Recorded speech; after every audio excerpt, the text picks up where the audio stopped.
Hai guys, apa kabar? Ketemu lagi dengan Lo Senora di sekolah minggu kita hari ini.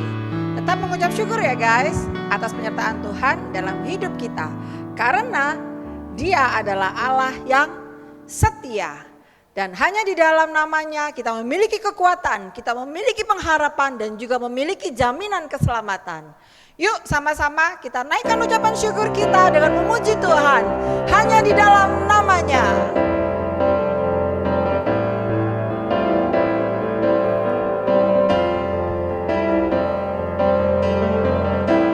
Firman terangi jalanku, perisai iman di setiap waktu. Lindungiku dari segala, tak pernah ku ragu, karena Dia bersamaku, setia menjaga dengan kuasa mulia. Hanya di dalam namanya Yesus Dia sumber pengharapan di sepanjang hidupku. Hanya di dalam kuasa-Nya pasti tersedia kemenangan bagiku selama-lamanya. Tak pernah ku ragu.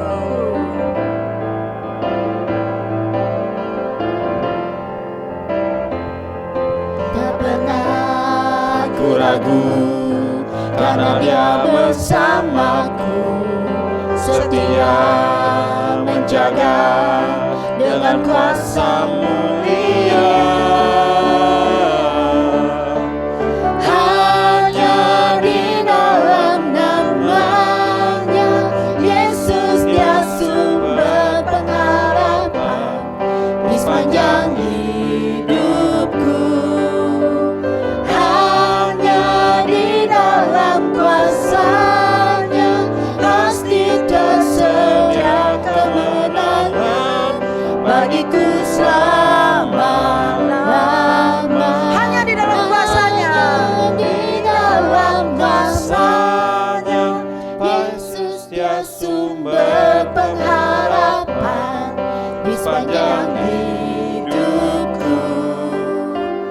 Hanya di dalam kuasa-Nya pasti tersedia kemenangan bagiku selama-lamanya. Nah, sekarang lo saja kita semua untuk berdoa. Tuhan, mengucap syukur untuk hari ini. Untuk hari indah yang Tuhan berikan kepada kami. Mengucap syukur bahwa kami boleh bersama-sama di ibadah online kita. Di ibadah online kami hari ini. Terima kasih ya Tuhan untuk penyertaan-Mu yang begitu sempurna dalam kehidupan kami. Di dalam nama Tuhan Yesus kami berdoa mengucap syukur. Amin. Nah, sebentar lagi kita akan mendengarkan firman Tuhan. Kita bersama-sama merenungkan. Nah, sebelum kita merenungkan firman Tuhan hari ini, yuk kita sama-sama naikkan satu pujian. Mendengar suara-Mu.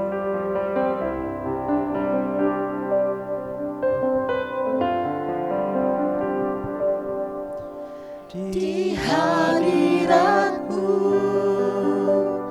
ku bersujud, menikmati kehadiran-Mu. Ku buka hati saat ini untuk mendengar suara-Mu. Firman-Mu Tuhan ya sungguh benar, menerangi jalanku. Firman-Mu Tuhan menentuk hidup syukur padamu.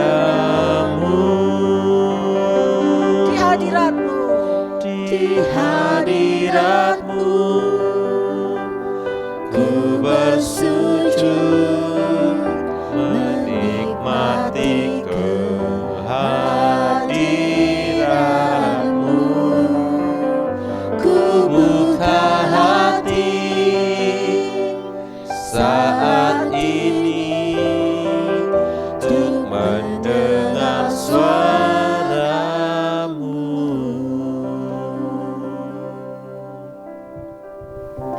Nah, kita akan mendengarkan firman Tuhan hari ini. Langsung saja kita berdoa ya. Tuhan, sebentar lagi kami akan mendengarkan firman-Mu ya Tuhan. Kami akan merenungkan bersama-sama. Kiranya Engkau yang memberikan kami telinga yang mau mendengar seperti seorang murid. Dan kiranya Engkau memberikan hati kepada kami, hati seorang murid yang mau taat menjalankan firman Tuhan. Terima kasih Tuhan, berkati setiap kami di dalam nama Tuhan Yesus. Kami berdoa mengucap syukur. Amin. Nah guys, minggu kemarin kita sudah mengakhiri serial The Secret kita. Hari ini Losa akan ajak kalian untuk belajar something new. Apa itu? Kita hari ini akan belajar tentang reformasi. Seperti kita tahu di bulan Oktober ini adalah bulan reformasi. Nah, apa sih reformasi itu? Reformasi itu adalah suatu cara untuk mengubah berbagai nilai-nilai dan perbuatan yang menyimpang dengan tujuan memperoleh suatu bentuk pedoman yang lebih baik. Maksudnya gini nih, sesuatu itu sudah ada, tapi sesuatu yang sudah ada itu gak terlalu baik. Nah, bagaimana sesuatu yang tidak terlalu baik ini kita rubah menjadi sesuatu yang baik? Nah, itu artinya harus direformasi. Itu adalah maksud dari reformasi. Nah, reformasi ini ada akibat perpecahan yang muncul dari gereja Katolik yang diprakarsai oleh Martin Luther. Kemudian dilanjutkan oleh Yohanes Calvin dan juga Zwingli. Serta para reformis Protestan awal lainnya di Eropa pada awal abad ke-16. Nah, kalian pasti bertanya-tanya, kok bisa sih ada perpecahan? Pada waktu itu, pemimpin gereja di abad 16 mengajarkan banyak hal yang tidak sesuai dengan Alkitab. Dan parahnya, jemaat hanya bisa percaya aja. Kenapa? Karena zaman itu belum ada Alkitab seperti sekarang ini, Alkitab cetak. Yang boleh memiliki Alkitab itu hanya para pemimpin gereja, seperti paus, uskup, kemudian para pendeta. Nah, gereja waktu itu disebut gereja Katolik. Artinya secara keseluruhan atau secara universal semuanya, segala sesuatu yang berhubungan dengan gereja itu berpusat di Roma. Nah, pada saat itu ada seorang pastor, yaitu pendeta Katolik yang bernama Martin Luther. Dia adalah orang Jerman. Dia sebenarnya orang yang suka belajar ilmu hukum. Tapi karena suatu dan lain hal, ada suatu peristiwa, dia akhirnya memberikan diri untuk masuk ke biara dan dididik menjadi seorang pastor. Nah, otomatis pada saat dia dididik menjadi seorang pastor, dia mendalami Alkitab. Saat dia sungguh-sungguh belajar Alkitab, dia menemukan banyak ketidaksamaan antara ajaran Alkitab dan hal-hal yang terjadi di dalam gereja pada waktu itu. Kemudian pada tanggal 31 Oktober tahun 1517, Martin Luther menyatakan protes terhadap pemimpin gereja yang waktu itu dipimpin oleh Paus Leo ke-10. Protesnya tersebut dirangkum menjadi 5S atau 5 sola. Sola itu artinya hanya. Nah, apa sih maksudnya Luther? Mau tahu kan? Nah, yuk kita lihat satu-satu ya. Minggu ini kita akan belajar satu sola, yaitu sola scriptura. Nah, selama 5 minggu ke depan kita akan terus belajar tentang 5 sola reformasi yang dinyatakan oleh Martin Luther. Apa aja sih 5 sola itu? Dan apa aja sih maknanya bagi kita sekarang ini? Nah, kita seperti Lose tadi bilang, kita akan belajar tentang sola scriptura. Diingat-ingat ya, sola scriptura. Nah, di sini Lose ada 4 tabel. Di sini Lose ada 4 tabel yang akan membantu kita untuk memahami firman Tuhan hari ini tentang sola scriptura. Tabel ini nanti yang akan membedakan pengajaran-pengajaran gereja Katolik dan juga pengajaran-pengajaran Luther. Tetapi sebelumnya Lose juga akan menjelaskan dulu kepada kalian. Nah, kalau tadi Lose bilang bahwa sola itu artinya hanya, scriptura artinya firman. Jadi sola scriptura itu artinya hanya firman. Apa sih maksudnya Luther dengan sola scriptura ini? Bukankah sebagai orang Kristen semuanya tahu bahwa Alkitab itu adalah firman Allah yang merupakan otoritas tertinggi yang mengajarkan kebenaran tentang manusia, jalan keselamatan dan juga kehidupan kita sebagai orang Kristen.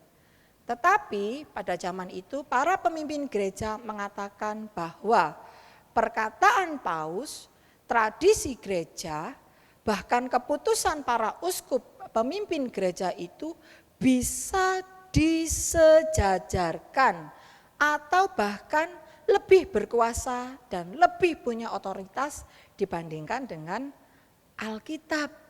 Nah, Lose akan tulis di sini ya, di kotak yang pertama. Di sini ada tradisi. Terus kemudian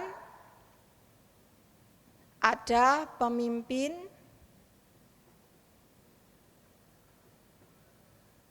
gereja. Nah, tradisi dan pemimpin gereja ini ada di atas Alkitab.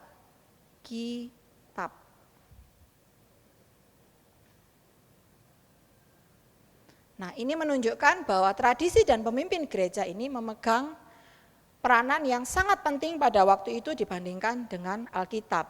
Nah, Lose ambil satu contoh, misalnya Alkitab mencatat bahwa keselamatan yang kita terima itu karena iman kita di dalam Yesus Kristus. Tetapi Paus berkata, kalau mau dijamin selamat harus beli surat pengampunan dosa atau indulgensia dari gereja. Nah, untuk menjadi jaminan masuk surga. Jadi kita harus beli surat dulu supaya dosa kita diampuni. Kalau kita sudah beli surat itu kita bisa dapat surat untuk masuk surga. Terus kalau ada jemaat yang protes, para pemimpin ini akan berkata bahwa Paus tidak mungkin salah. Paus pasti benar dan jemaat harus mengikuti aturan dari Paus dan pemimpin gereja. Dan yang harus kita perhatikan adalah saat itu jemaat tidak bisa membaca Alkitab secara langsung. Tidak bisa seperti kita saat ini. Jadi mereka nggak bisa protes. Kalau kita sekarang, kalau itu salah kita bisa protes ya adik-adik. Tapi mereka dulu, mereka nggak bisa protes. Jadi mereka mau nggak mau, mereka harus percaya kepada Paus dan juga para pemimpin. Nah, dalam hal ini Luther tidak setuju. Kenapa? Karena ini bertentangan dengan firman Tuhan. Dia meyakini ajaran dari Rasul Paulus dalam Galatia pasal yang pertama ayat yang ke-8. Saya akan bacakan buat kalian semua. Kalian bisa menyimak di Alkitab masing-masing ya. Galatia 1 ayat yang ke-8. Tetapi sekalipun kami atau seorang malaikat dari sorga yang memberitakan kepadamu suatu Injil yang berbeda dengan Injil yang telah kami beritakan kepadamu, terkutuklah dia. Nah, Lose baca sekali lagi ya. Tetap di Galatia 1 ayat yang ke-8. Tetapi sekalipun kami atau seorang malaikat dari sorga yang memberitakan kepada kamu suatu Injil yang berbeda dengan Injil yang telah kami beritakan kepadamu, terkutuklah dia. Nah, dikatakan di sini, tetapi sekalipun kami di sini menuju kepada Paulus dan juga teman-temannya, atau seorang malaikat dari sorga. Seorang malaikat dari sorga ini bisa juga seorang paus atau seorang uskup atau seorang pemimpin gereja lain yang memberitakan kepada kamu suatu Injil yang berbeda dengan Injil yang telah kami beritakan kepadamu. Terkutuklah dia. Firman Tuhan berkata seperti itu. Nah, sekarang yang menjadi pertanyaan adalah, apakah Injil yang benar adalah Injil yang telah diberitakan Paulus? Nah, kalau kita baca tadi firman Tuhan yang sudah diberitakan Paulus adalah keselamatan hanya oleh anugerah di dalam Yesus Kristus. Dan ini berbeda. Keselamatan yang diperoleh dalam Yesus Kristus itu bukan hasil usaha manusia, tetapi itu berdasarkan anugerah Kristus. Ini berbanding terbalik adik-adik dengan yang diberitakan oleh Paus Leo yang ke-10 dan pemimpin gereja lain pada saat itu. Paus Leo ke-10 ini memberitakan bahwa keselamatan dijamin dengan surat pengampunan dosa atau indulgensia ini yang bisa dibeli. Lah kalau itu dibeli, itu bukankah itu adalah hasil usaha manusia? Dan itu bertentangan dengan firman Tuhan. Kenapa? Karena dia harus susah-susah dulu kan untuk beli surat ini yang harganya kita juga nggak tahu berapa kan gitu. Nah, di sini Luther mengajarkan suatu hal yang berbeda. Di sini Luther mengajarkan satu. Saya tulis ya di sini. Ini adalah pengajaran dari Luther.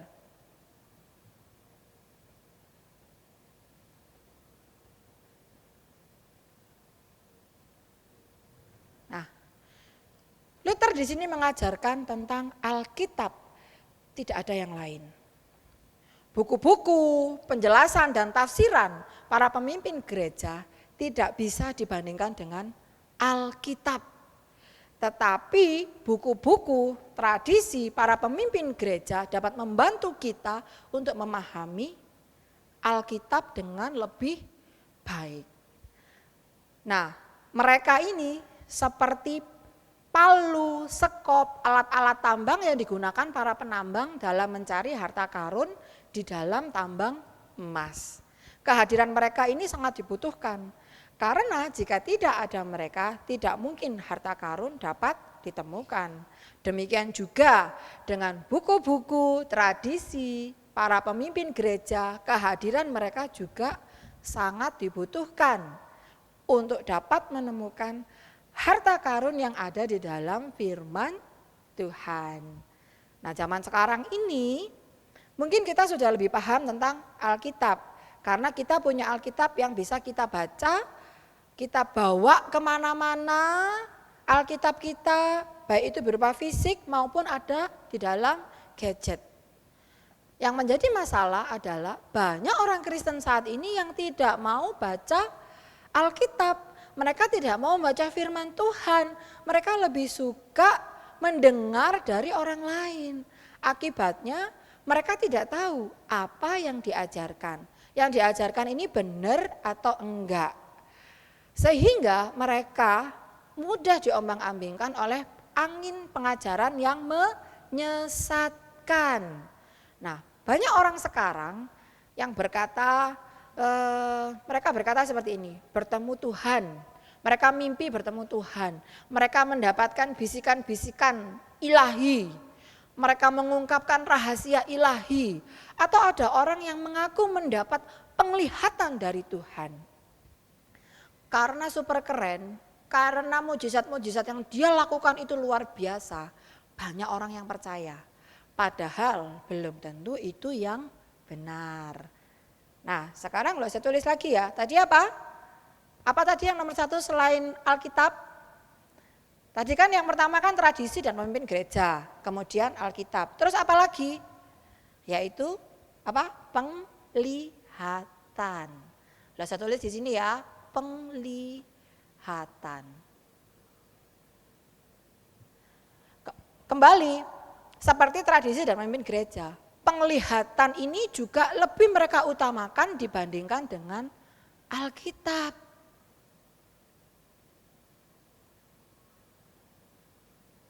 Jadi pada masa itu Alkitab itu ada di nomor urut kedua.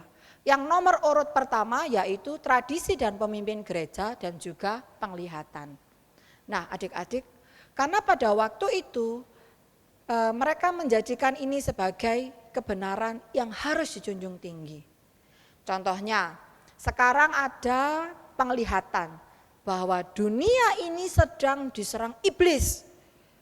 Tetapi orang Kristen itu dilindungi balon besar yang tidak kelihatan mata. Artinya virus COVID-19 saat ini itu adalah serangan iblis bagi dunia. Tetapi orang beriman itu kebal terhadap virus COVID-19. Apakah ini benar? Apakah ini yang Tuhan ajarkan di dalam Alkitab?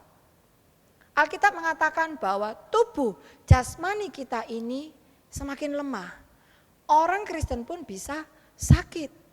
Tetapi justru dalam keadaan tubuh yang melemah, inilah iman kita kepada Allah dikuatkan setiap hari. Karena pada saat tubuh kita lemah, mau tidak mau itu membawa kita semakin dekat kepada Tuhan.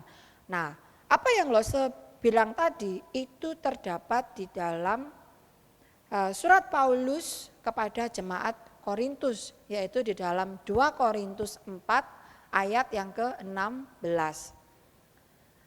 Terus sekarang yang lagi marak nih, belakangan ini yang lagi marak. Ada orang yang bilang kalau kiamat itu pada tanggal 999, 9 September 2009, sudah lewat ya. Tetapi Alkitab mencatat bahwa tidak ada seorang pun yang tahu kapan dunia ini akan berakhir. Hanya Allah saja yang tahu kapan dunia ini akan berakhir. Nah, orang Kristen sering cari yang heboh, sering cari yang spektakuler. Alkitab saja tidak cukup, perlu disertai dengan mimpi dan penglihatan. Inilah yang menjadi protes dari Martin Luther. Karena bukan ini yang sebenarnya Martin Luther percaya. Martin Luther percaya hanya kepada Alkitab, yaitu sola scriptura. Alkitab adalah satu-satunya firman Allah. Hanya Alkitab yang menjadi dasar, pedoman dan penuntun hidup orang percaya, tidak ada yang lain. Pertanyaan buat kita semua adalah, apakah kita sudah membaca Alkitab dengan sungguh-sungguh? Apakah kita mau mengenal Allah dan apa yang Ia mau melalui pembacaan Alkitab? Kalau membaca saja belum, bagaimana kita bisa mengenal Allah? Bagaimana kita bisa tahu mana yang benar dan mana yang salah? Sekarang Lose akan tulis lagi di sini, di tabel yang terakhir. Yang pertama adalah Allah.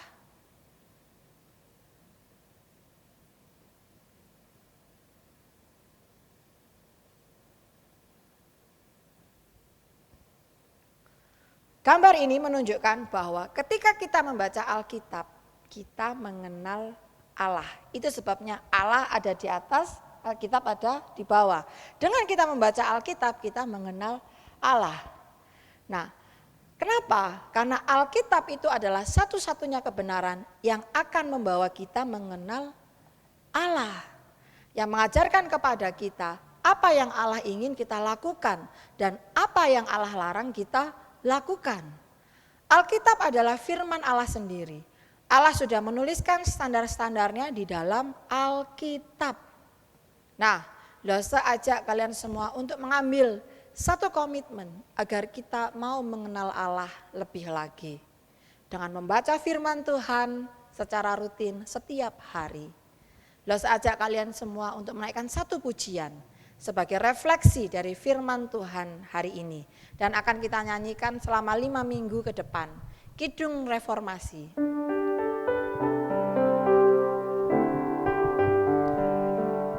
Hanya firman-Mu lah dasar, landasan hidup yang teduh. Semua sabda-Mu sungguh benar, pancarkan kemuliaan penuh. Mulia, mulia, hanya bagi Allah.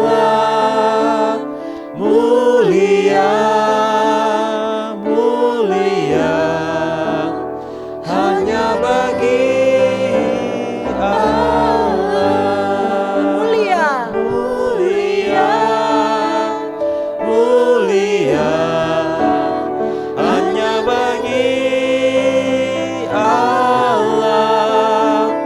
Mulia, mulia, hanya bagi Allah. Gloria, Gloria, Gloria, glory to God alone.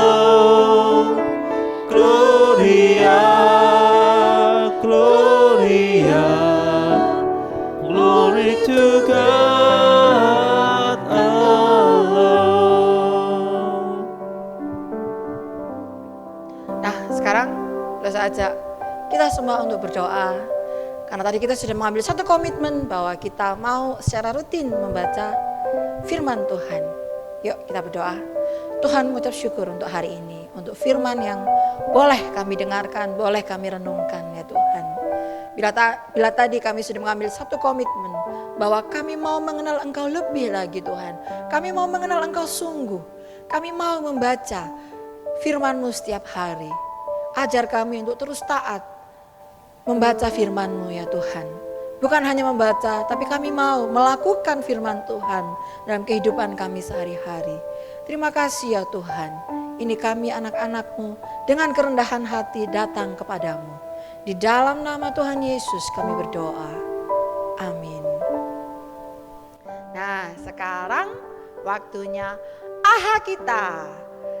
Ayat hafalan kita hari ini terambil dari surat Galatia pasal yang pertama ayat yang ke-8.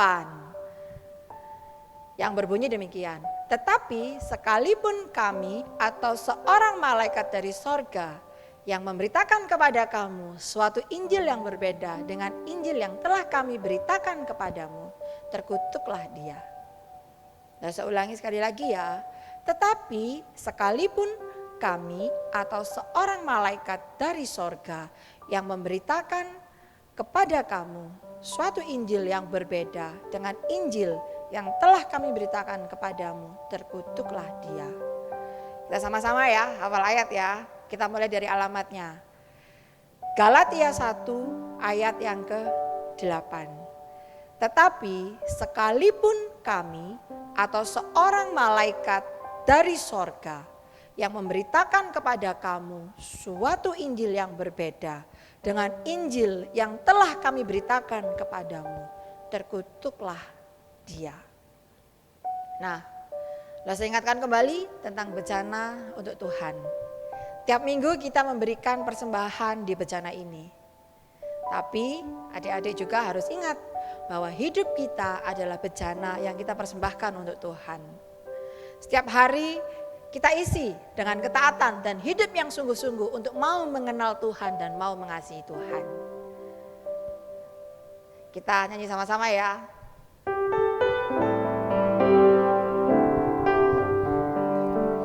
Your word is holy, solid ground, the mighty rock on which we build. In every line the truth is found.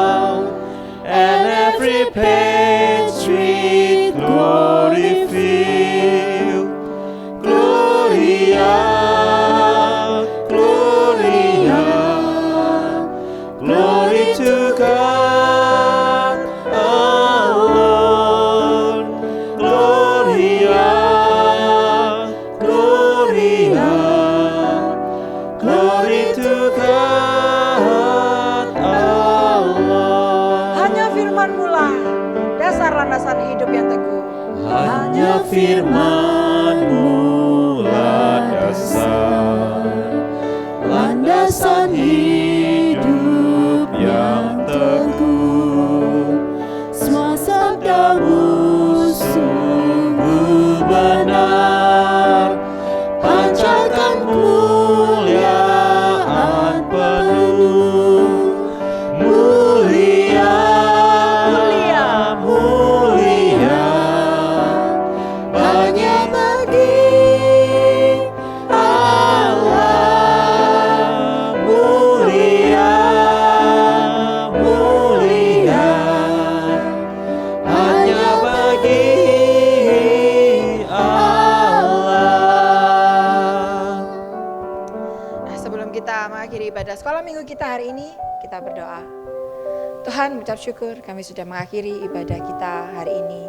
Berkati setiap kami, berkati juga setiap guru-guru kami, berkati papa dan mama kami, berkati orang-orang di sekeliling kami.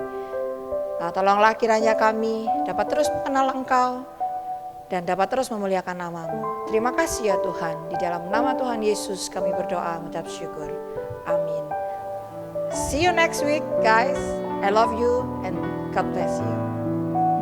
Bye.